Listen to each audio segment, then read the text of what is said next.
Hello everyone, let's start today's topic. आज हम यहाँ पे बात कर रहे हैं स्टैंडर्ड 12th की। और जो हमारा सब्जेक्ट है that is organisation of commerce. हम चैप्टर नंबर 12, आखिरी चैप्टर जो है इस सिलेबस का, वो हम यहाँ पे कवर करने जा रहे हैं। कंटिन्यू करते हैं। लास्ट लेक्चर में हमने काफ़ी टॉपिक्स तो डिस्कस कर लिए थे और आज हमें यहाँ पे इस चैप्टर को एंड करना है। So the next topic is from page number 149। This is regarding liberalisation, privatisation and globalisation. तो ये तीन टर्म्स बहुत ही कॉमन और पॉपुलर टर्म्स हैं। और एक इकोनॉमिक्स या फिर हम बोल सकते हैं बिजनेस स्टडीज़, या फिर अगर हम बात करें एक कॉमर्स स्टूडेंट के लिए, तो ये बहुत ही बेसिक सी नॉलेज वाली चीज़ मानी जाती है कि आपको पता होनी चाहिए, या आपसे एक्सपेक्ट किया जाता है कि अगर आप ये रिफॉर्म्स के बारे में नहीं जानते हैं तो आप इंडियन इकोनॉमिक हिस्ट्री के बारे में कुछ नहीं जानते। ये एक बेसिक सा पार्ट है। अब जो कुछ भी हम यहाँ पे पढ़ रहे हैं ना, that is the result of all the efforts which were mainly put by our ex prime minister Mr Manmohan Singh ji. ठीक है, डॉक्टर मनमोहन सिंह जो हमारे इंडिया के एक्स प्राइम मिनिस्टर रहे, 2 बार उन्होंने हमारे कंट्री पे back to back as a prime minister हमारे कंट्री को सर्व किया। So he is a very learned man, he is a very popular economist, very popular person. और उन्होंने इतना काम किया है अपनी लाइफ में अलग अलग पोस्ट पे गवर्नमेंट अथॉरिटीज़ के साथ, कि अगर आप उसके बारे में स्टडी करोगे ना तो you will really feel proud of him and you will really respect him, कि इतने बड़े स्कॉलर और इतने ग्रेट पर्सनैलिटी हमारे इंडिया में जो है वो हैं, और उन्होंने अपने कंट्री को सर्व किया।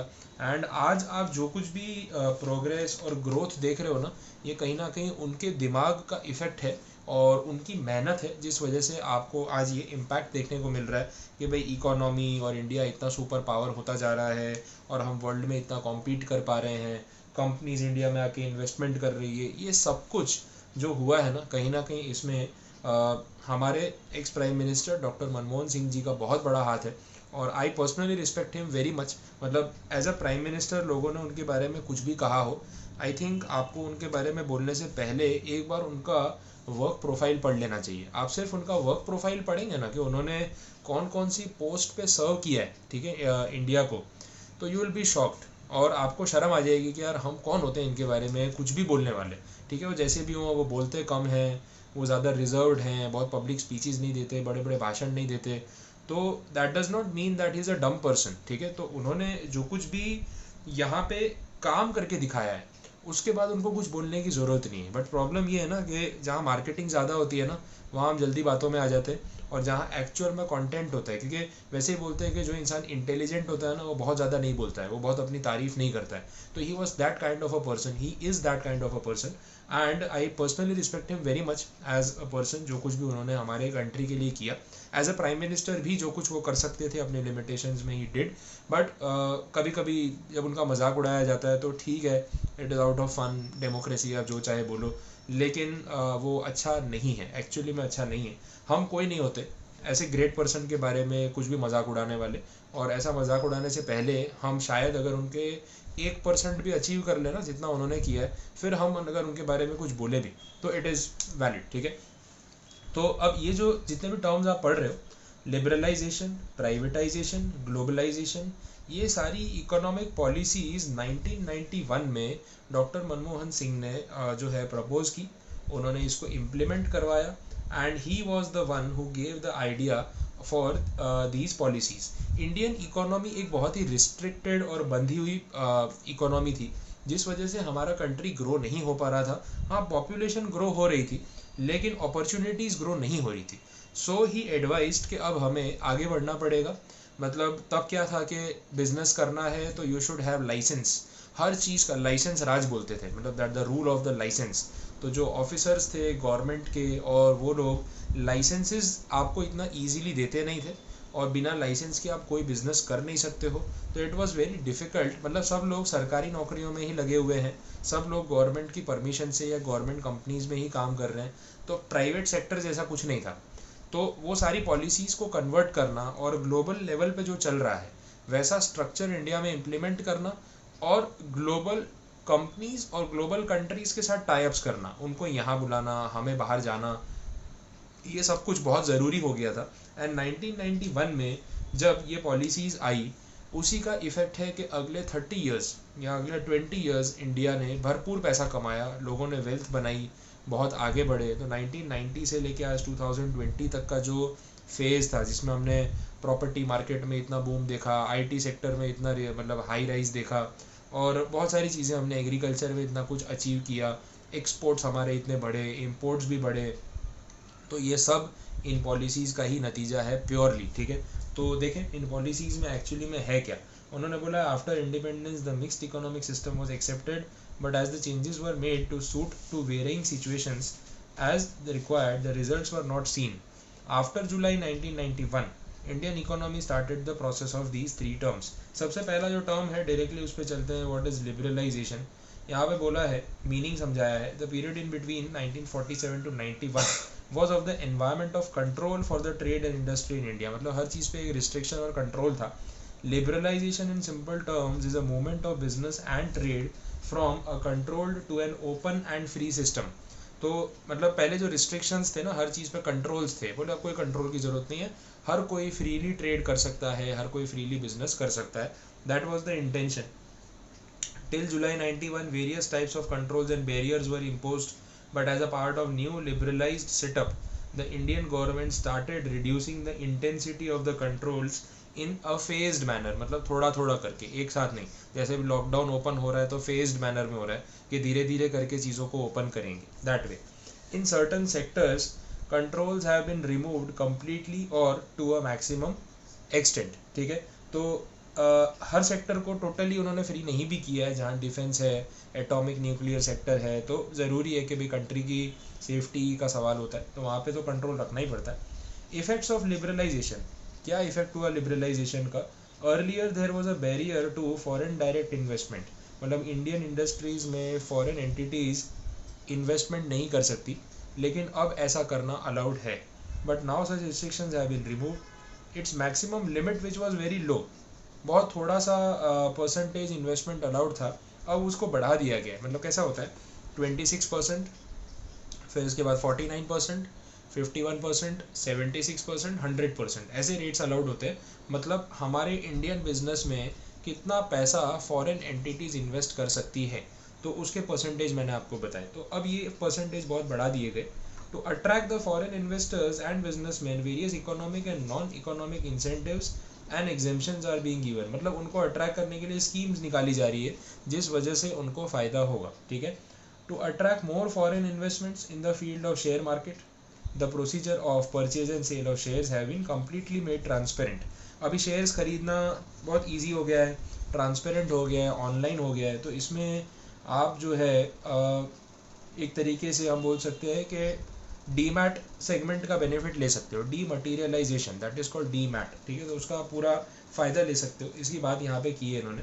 Steps are being taken by the government to make the tax structure more simple. किया ना, अभी जीएसटी लेके आए, तो 1 जुलाई 2017 से सिंप्लीफिकेशन ऑफ टैक्सेशन के नाम पे बहुत सारे इनडायरेक्ट टैक्सेस, एक्साइज है, सर्विस टैक्स है, वैट है, इन सबको मर्ज करके, एंटरटेनमेंट टैक्स है, उनको मर्ज करके एक टैक्स का नाम दे दिया जीएसटी। तो अलग अलग टैक्सेस लगाने की ज़रूरत नहीं, ठीक है।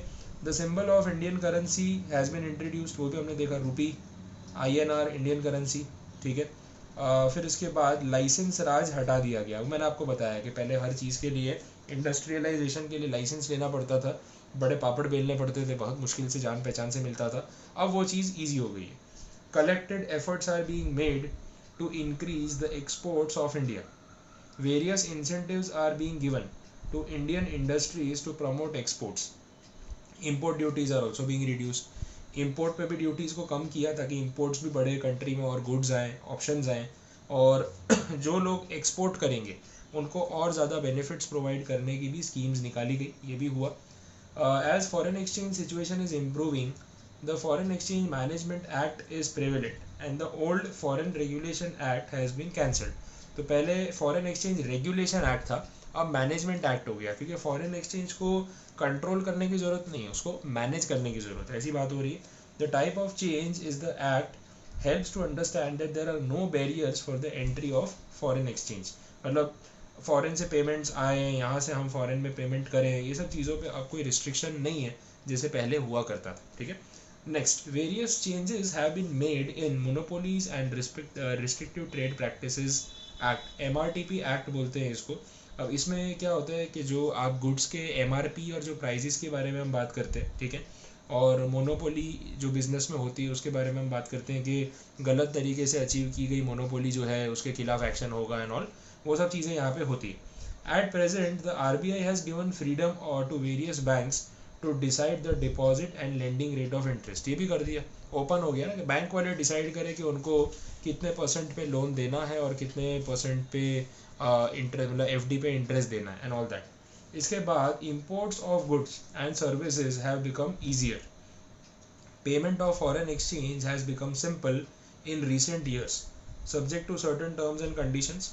Availability of foreign exchange for the purpose of foreign tours, sending children for foreign education, ये सब चीज़ें अब ईजी हो चुकी है, ठीक है, वैसा है, लोग जाते हैं फॉरेन पढ़ाई करने, कोई बड़ी बात नहीं है, काफ़ी सिंपल सिस्टम हो चुका है।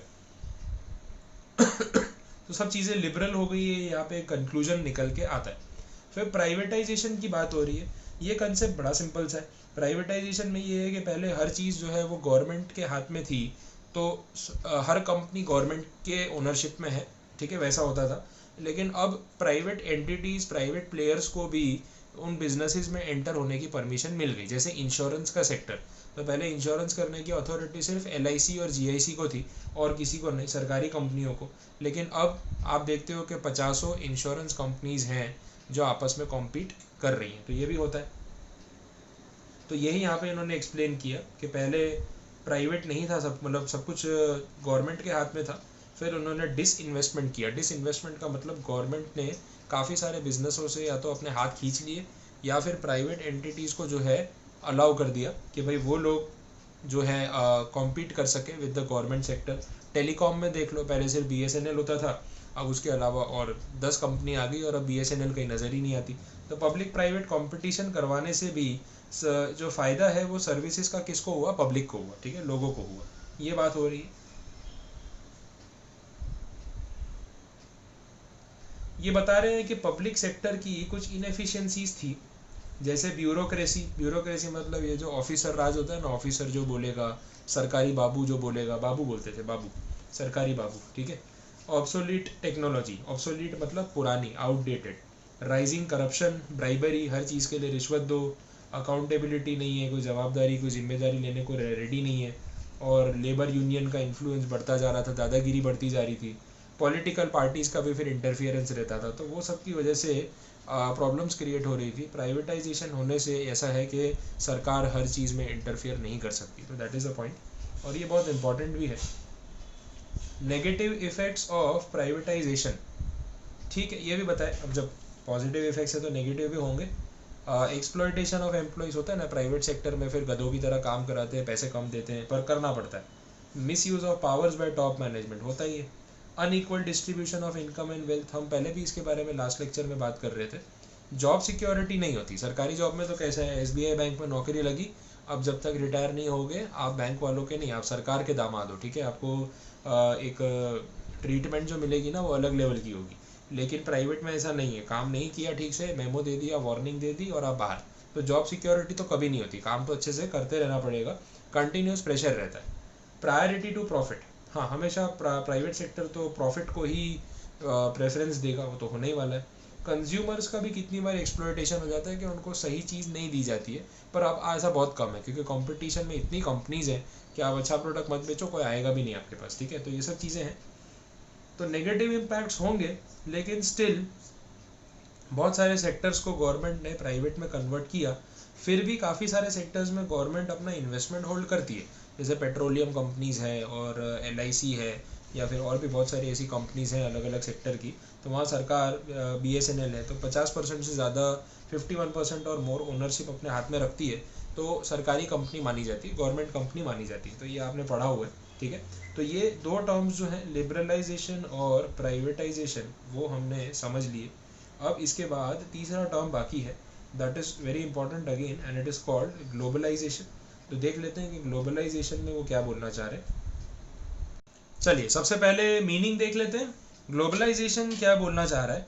देखो ऐसा कुछ है, यहाँ पे ये बोला हुआ है कि कोई भी कंट्री अगर फॉरेन कंपनीज को इंडिया में या अपने कंट्री में आके बिजनेस करने देता है, जैसे हम इंडियन गवर्नमेंट अलाउ करती है कि भाई एक यूएस की कंपनी इंडिया में आके बिजनेस कर सकती है, चाइनीज़ कंपनी इंडिया में आके बिजनेस कर सकती है, तो ये क्या हो रहा है, हम हमारी कंपनी का बिजनेस आउट ऑफ इंडिया लेके जा रहे हैं, एक्सपांड कर रहे हैं, और दूसरी कंपनी को भी मौका दे रहे हैं कि वो इंडिया में आके बिजनेस करे।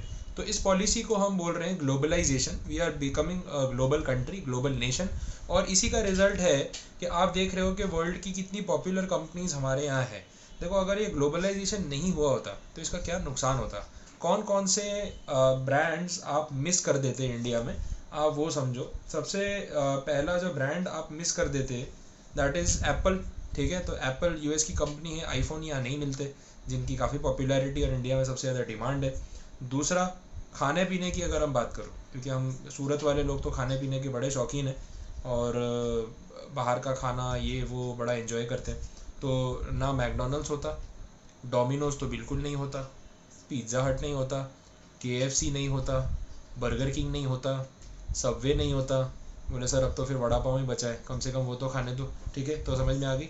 तो सारे जो आपके इंटरनेशनल ब्रांड्स हैं जो आप बहुत ही ज़्यादा एंजॉय करते हो और जिनके बिना हम रह ही नहीं सकते, ठीक है, तो ये सारे ब्रांड्स अवेलेबल ही नहीं होते। ठीक है, तो ऐसी बहुत सारी कंपनीज खाने पीने की चीज़ों में नहीं, टेक्नोलॉजी में भी सैमसंग नहीं होता।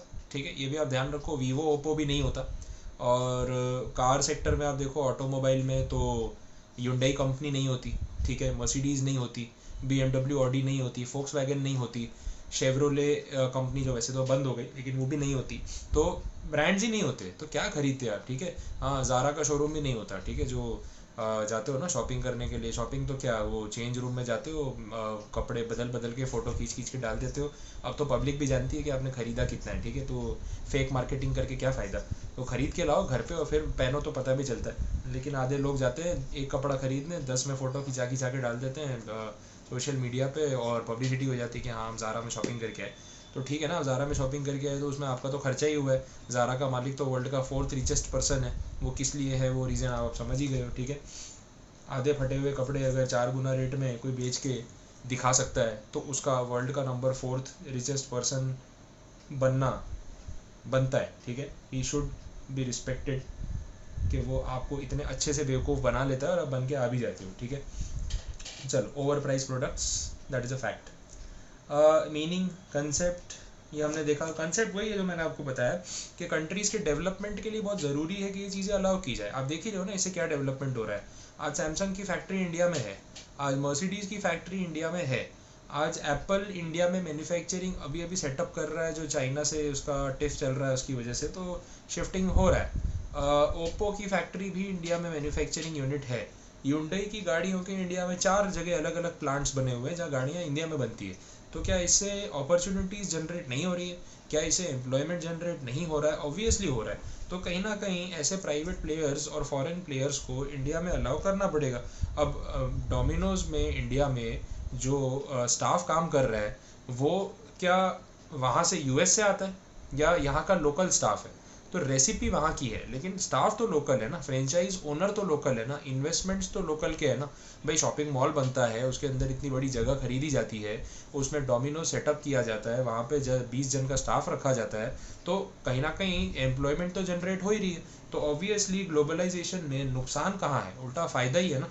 तो ये सारा जो फ़ायदा है वो अब हमें मिल रहा है and it is very much important. और क्या बोला उन्होंने, फिर ये भी बोला है कि वर्ल्ड ट्रेड ऑर्गेनाइजेशन करके ऑर्गेनाइजेशन बनी है जो नेशनल नहीं सॉरी बोल सकते हैं कि वर्ल्ड लेवल पे है, इंटरनेशनल ऑर्गेनाइजेशन है जो ट्रेड और कॉमर्स का पूरे वर्ल्ड में ध्यान रखती है और उनको वर्ल्ड के सारे कंट्रीज़ को एक साथ जोड़ती है ताकि वो आपस में अच्छे से बिजनेस कर सके एज अ मेंबर। और अगर कोई प्रॉब्लम है, कोई लड़ाई झगड़ा है, कोई डिस्प्यूट है, तो उसको एक प्लेटफॉर्म पे सॉर्ट आउट किया जा सके। तो ये इनका काम है। और ग्लोबलाइजेशन की पॉलिसीज़ के हिसाब से इंडिया ने कुछ चीज़ें एक्सेप्ट की है जिनको बोलते हैं general agreement on trade and tariff. ये इंटरनेशनल अग्रीमेंट्स होते हैं कि भाई ट्रेड और टेरिफ मतलब rates, import duty, export duty, product के प्राइस एंड ऑल। तो ये सब के जो रेट्स एंड ऑल है उसको रेगुलराइज कैसे करना है इंटरनेशनल लेवल पे, कुछ रूल्स तो होने चाहिए ना। तो ऐसे जनरल अग्रीमेंट जो होते हैं वो इंडियन गवर्नमेंट ने एक्सेप्ट किए हुए हैं, और अब वर्ल्ड एक ग्लोबल विलेज बन चुका है, ऐसा हम बोलते हैं, ठीक है। पॉजिटिव इफेक्ट्स, नेगेटिव इफेक्ट्स, ये सारे समझाए हुए हैं, बहुत ही बेसिक से हैं, ये आपको पढ़ने से भी पता चल जाएंगे, कुछ खास इसमें टेंशन नहीं है। पॉजिटिव में बोला है प्रोडक्शन लार्ज स्केल पे होगा, कंपटीशन बढ़ेगा तो कंज्यूमर को ज़्यादा फायदा होगा, कंज्यूमर को इम्प्रोवाइज्ड टेक्निकली अपग्रेडेड प्रोडक्ट्स मिलेंगे सस्ते दाम पे, एम्प्लॉयमेंट अपॉर्चुनिटीज़ होंगी, consumers will be able to use quality products, speedier generation of infrastructural facilities in the country, increased importance of education has led to increase in spread of education. Obviously पढ़ाई लिखाई की importance बढ़ गई, क्योंकि काम करना है तो काम सीखना पड़ेगा, उसके लिए नॉलेज चाहिए।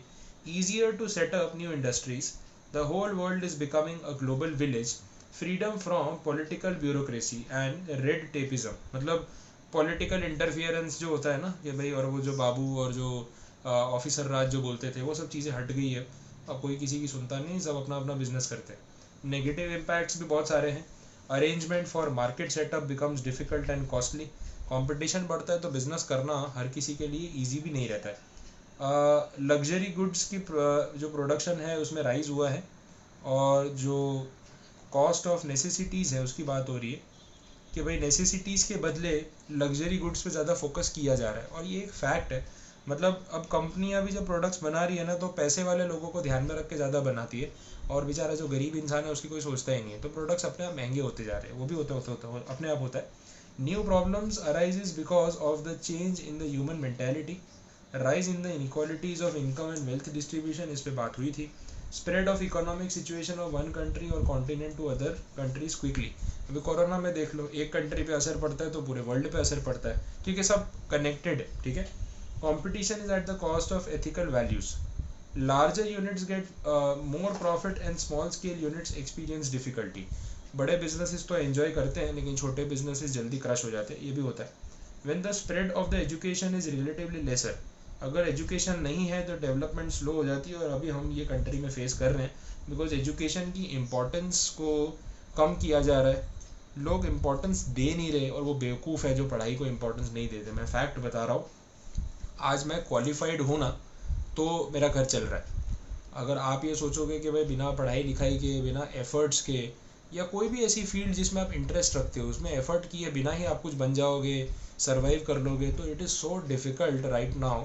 We only know that even after studying so much and having so many qualifications, मेरे पास सारी प्रोफेशनल डिग्रीज़ हैं, मैं मास्टर डिग्री होल्डर हूँ, लेकिन उसके बाद भी वी नो कि हम कैसे सर्वाइव कर रहे हैं आज के टाइम में। It is so difficult, but generation जो आ रही है या जो है, they are taking it very casually कि सब चल रहा है ना, हो रहा है ना, मीन्स यू नो उतना ज़्यादा इंपॉर्टेंस नहीं दे रहे पढ़ाई लिखाई को, एजुकेशन को, and it is a very dangerous thing. ये अभी नहीं पता चलेगा, ये 5 साल बाद, फिर और 10 साल बाद, 15 साल बाद, वो जो एक साइकिल होगा ना, जब आज की टीनेजर जनरेशन मिडिल एज में आएगी, 30s में आएगी, तो उसको अभी 10-12 साल लगेंगे, तब दे विल रियलाइज़ कि यार क्या गलती हमने कर दी, एंड आपके पास वापस जाने का कोई रास्ता नहीं होगा। तो it is very much important कि आप अपने करियर पे फोकस करें, दूसरे क्या कर रहे हैं करने दो। 100 में से 80 लोग तो बेकार ही है, हमें वो 20 में आना है जो अच्छे हैं, ठीक है, जो कुछ अचीव कर रहे हैं, तो वो उसमें आने के लिए आपको एफर्ट्स भी उतने करने पड़ेंगे, ठीक है।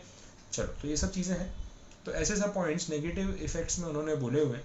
और आगे क्या है वो भी देखे। Multinational company show more loyalty to their home country, वो भी होता है ना कि यूएस की कंपनी है, इंडिया में काम कर रही है, चाइनीज़ कंपनी टिकटॉक इंडिया में काम कर रही है, लेकिन डेटा तो चाइनीज़ लोगों को बांट देती है वो और बेच देती है, तो ऐसे रिस्क होते ही हैं, तो वो भी एक नेगेटिव एस्पेक्ट है। Internationally renowned companies influence the monetary policy of the country which is suitable to them by collaborating with the political parties. ये मिली भगत होती है, पॉलिटिकल पार्टी को इन्फ्लुएंस करते हैं कि यार पॉलिसी ऐसी बनाओ कि हमको फ़ायदा हो और आपके कंट्री में हम और अच्छा बिजनेस कर सकें, बाकी आपका ध्यान हम रख लेंगे। वो बोलते हैं ठीक है, ध्यान रखोगे तो कोई प्रॉब्लम नहीं है, पॉलिसी बन जाएगी। ऐसी सब चीज़ें बहुत होती हैं, और कहीं ना कहीं लोकल जनता जो है ना वो पिस जाती है, ठीक है। अब इसके बाद ये पूरी समरी है, अगर आपको चैप्टर को एक बार समराइज़ करना हो तो क्विक रीडिंग के लिए विदिन 5 मिनट्स आप इस पेज को पढ़ के चैप्टर को रिवाइज कर सकते हैं, और उसके बाद जो है वो एक्सरसाइज है, क्वेश्चन है। तो इसके साथ आपका चैप्टर नंबर 12 जो है वो पूरी तरीके से कंप्लीट हुआ। Done it is, and it is up to you now कि आप क्या पढ़ते हैं, क्या आपकी क्वेरीज आती है। तो आपको जो भी क्वेरीज हैं आप पूछ सकते हैं, कमेंट कर सकते हैं, कोई प्रॉब्लम वाली बात नहीं है। और इसके लिए जो भी हमारे क्लासेस का स्टडी मटेरियल है, अगर आप स्टडी मटेरियल ख़रीदने में इंटरेस्टेड हों, इफ़ यू वांट कि भाई MCQs, 1 liners, 2 liners, 2 marks, 3 marks, 5 marks, जो भी क्वेश्चंस एग्जाम में आते हैं, इंपॉर्टेंट क्वेश्चंस, पूछे हुए क्वेश्चंस, आपको कोई स्टडी मटेरियल की रिक्वायरमेंट हो तो यू कैन कॉन्टैक्ट मी। मेरा व्हाट्सएप नंबर आपको मिल जाएगा, आप गूगल पे सर्च करें, जस्ट डायल पे सर्च करें, एवरीवेयर आई एम देयर। मैं कमेंट में भी नंबर मेंशन कर दूंगा, कोई इशू नहीं है, ठीक है। तो आप वहाँ से भी कांटेक्ट कर सकते हैं। और जो भी मटेरियल चाहिए we are providing hard copy. आप मैसेज में मत लिखिए कि सर PDF दे दो, मैं PDF नहीं दे सकता हूँ, क्योंकि फिर उसमें इट इज़ नॉट सेफ़, वो PDF स्प्रेड होती है। अगर आपको चाहिए तो आप अपने लिए ले सकते हैं, तो मैं आपको हार्ड कॉपी प्रोवाइड कर सकता हूँ। आप पूरे गुजरात में कहीं पे भी रहते हो, आपको हार्ड कॉपी आपके घर पे पहुँचा दी जाएगी। आप जो भी चार्जेस जो रहेंगे, नॉमिनल चार्जेस, वो आप पे कर सकते हैं, ऑनलाइन पे कर सकते हैं, गूगल पे कर सकते हैं, इट इज़ ईजीली अवेलेबल। तो आप नॉमिनल सा पेमेंट करके एक मटेरियल की hard copy, full book, full subject, ठीक है, OC है, इकोनॉमिक्स है, ये सारी चीज़ें आप रिसीव कर सकते हैं अपने घर पे। तो भले आप वीडियो लेक्चर्स अटेंड कर रहे हैं, यूट्यूब पे फ्री है, कोई इशू नहीं। अलॉन्ग विद दैट आप स्टडी मटेरियल जो है वो परचेज कर सकते हैं। तो that is the facility available. So kindly contact for any such requirement, और जेन्यून आपकी जो भी क्वेरीज हैं वो सॉर्ट आउट की जाएंगी, ठीक है। मटेरियल मैं विदाउट चार्जेस आपको प्रोवाइड नहीं कर पाऊँगा। सो जो भी है इट इज़ वेरी क्लियर कि भाई चार्जेबल बेसिस पे ही रहेगा। तो कितने लोग भी नहीं सर फ्री में दे दो, ये वो, ऐसा नहीं होता है भाई। थोड़ा बहुत तो मैं कुछ ना कुछ तो अपना रेवेन्यू जनरेट करूँगा। Everything can not be for free. जितना है आप पूरा एंजॉय करो, लेकिन थोड़ा विन विन सिचुएशन दोनों के लिए होना चाहिए। अगर आपको इतने लेक्चर्स की फैसिलिटी मिल रही है घर बैठे, तो थोड़ा रेवेन्यू हमारा भी एटलीस्ट कॉस्ट निकलना चाहिए। It is very much important, because ये सब चीज़ें बहुत एफर्ट वाली होती है ना, आपको पढ़ाना, नोट्स मटेरियल प्रिपेयर करना, it is not that easy. और अगर मेरा मेन ऑक्यूपेशन ही ये है तो मैं हर चीज़ आपको ऐसे ही दे दूँ just, that is not possible. आप भी ये चीज़ समझते हो, कल आप भी कुछ काम करोगे तो आप अपनी सेवाएं किसी को मुफ्त में नहीं दे पाओगे। तो ऐसी कोई भी रिक्वायरमेंट है तो you are free, feel free to ask and you can contact us. Okay, so thank you so much and all the best.